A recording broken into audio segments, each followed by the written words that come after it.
Masih bersama kami di Presisi Siang, pemirsa NTM, untuk mengetahui pantauan arus lalu lintas siang ini di beberapa lokasi di Bekasi dan Bogor, kita segera bergabung dengan Brigadir Putu, anggota NTMC Korlantas Polri. Brigadir Putu.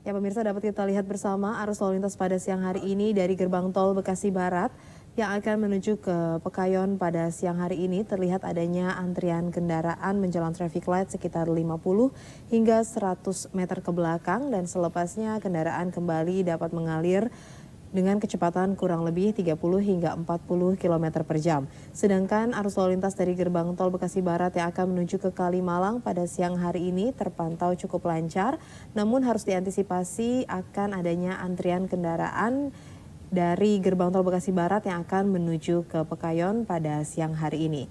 Dan dari arah Pekayon yang akan menuju ke Kalimalang pada siang hari ini arus lalu lintas juga terpantau kondusif lancar, kecepatan kendaraan dapat ditempuh dengan kecepatan kurang lebih 30 hingga 40 km per jam. Namun harus diantisipasi akan kendaraan yang memutar balik dari arah Pekayon.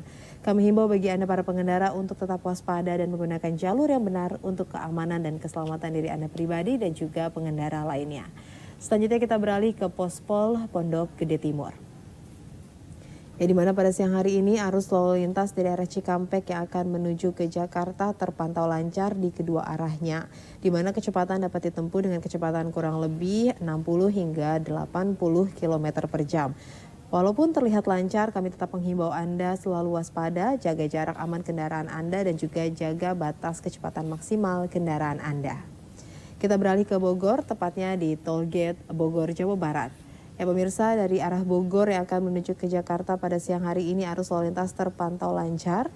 Hal yang sama juga terjadi dari arah Jakarta yang akan menuju ke Bogor, di mana pada siang hari ini terpantau lancar. Kami himbau Anda untuk tertib dalam antrian memasuki gerbang tol, hindari melaju kendaraan di bahu paling kiri jalan karena diperuntukkan hanya untuk kendaraan dalam keadaan darurat. Dan terakhir pemirsa, kita menuju ke Jawa Barat, tepatnya di Tol Gate Ciawi, di mana arus lalu lintas pada siang hari ini cukup ramai namun masih kondusif lancar, di mana dari arah puncak yang akan menuju ke Jagorawi terpantau ramai lancar. Setelah gerbang tol, kecepatan kendaraan dapat ditempuh dengan kecepatan kurang lebih 40 hingga 60 km per jam. Begitupun dari arah Jagorawi yang akan menuju ke puncak pada siang hari ini juga terpantau lancar. Kami himbau bagi Anda untuk tetap bersabar dalam antrian pintu tol dan juga jaga jarak aman kendaraan Anda. Selalu patuhi aturan dalam berlalu lintas demi terciptanya keamanan, keselamatan, ketertiban, dan kelancaran arus lalu lintas. Dan untuk masyarakat yang ingin mengetahui kondisi arus lalu lintas terkini, Anda dapat menghubungi call center kami di 1500669 atau melalui SMS di 9119. Stop pelanggaran, stop kecelakaan, keselamatan untuk kemanusiaan, Indonesia tertib, dan salam presisi. Demikian saya Brigadir Putu Fungki dari NTMC Polri melaporkan. Kita kembali ke Ibda Almira di studio. Silahkan. Terima kasih Brigadir Putu atas laporannya, selamat kembali bertugas.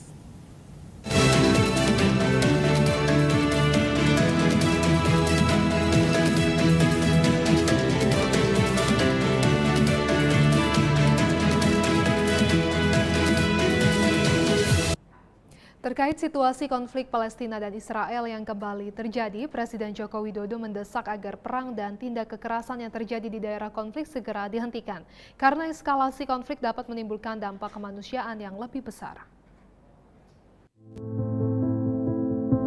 Konflik antara Israel dan Palestina memanas setelah Hamas meluncurkan 5.000 roket dan serangan dengan pasukan darat. Hingga hari Sabtu 7 Oktober 2023, tercatat setidaknya ada 232 warga Palestina tewas akibat serangan udara ke Israel.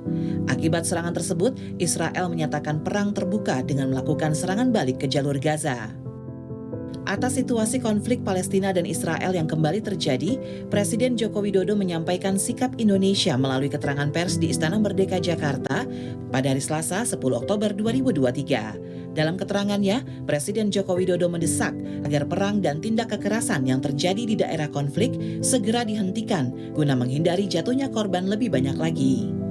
Indonesia mendesak agar perang dan tindakan kekerasan segera dihentikan untuk menghindari semakin bertambahnya korban manusia dan hancurnya harta benda. Karena eskalasi konflik dapat menimbulkan dampak kemanusiaan yang lebih besar. Saya minta Menteri Luar Negeri dan jajaran kementerian terkait segera mengambil tindakan cepat untuk melindungi WNI yang berada di wilayah konflik. Akar konflik tersebut, yaitu pendudukan wilayah Palestina oleh Israel, harus segera diselesaikan sesuai dengan parameter yang sudah disepakati PBB. Saat membagikan sertifikat tanah di Papua, Wakil Presiden Kiai Haji Maruf Amin juga menanggapi terkait konflik Israel-Palestina. Wakil Presiden menyampaikan Kementerian Luar Negeri akan melindungi dan mengevakuasi warga negara Indonesia yang ada di daerah konflik. Kita akan melindungi dan mengevakuasi masyarakat yang ada di sana. Dan kita berusaha juga untuk kedua belah pihak untuk menghentikan pertempurannya dan kembali kepada penyelesaian damai dan kembali kepada penyelesaian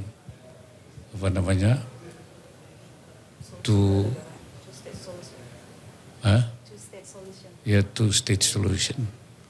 Itu kembali, dan itu kita Menteri Luar Negeri sedang melakukan untuk ikut mendamaikan dan menghentikan pertempuran di samping mengevakuasi warga kita yang ada di sana. Sebelumnya, Menteri Luar Negeri Retno Marsudi menyinggung masalah di Myanmar, Palestina, hingga Afghanistan saat berpidato di sidang Majelis Umum ke-78 PBB di New York, Amerika Serikat.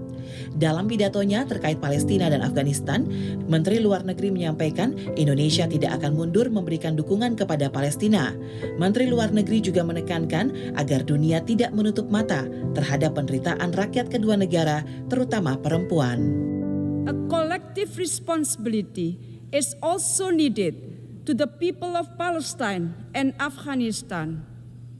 For far too long, we have allowed our Palestinian brothers and sisters to suffer. Indonesia will not back an inch in our support for Palestinian statehood. In Afghanistan, Indonesia will do its utmost to help the Afghan people and ensure the right of women and girls are respected, including their right to education. Guna mengevakuasi warga negara Indonesia di Israel dan Palestina, pemerintah Indonesia saat ini menyusun rencana kontingensi bersama Kedutaan Besar Indonesia di Mesir, Lebanon, dan Jordania. Indonesia tidak memiliki perwakilan diplomatik di Palestina ataupun Israel, sehingga harus mengerahkan perwakilan di negara-negara tetangga. Tetaplah bersama kami, Presisi Siang akan segera kembali.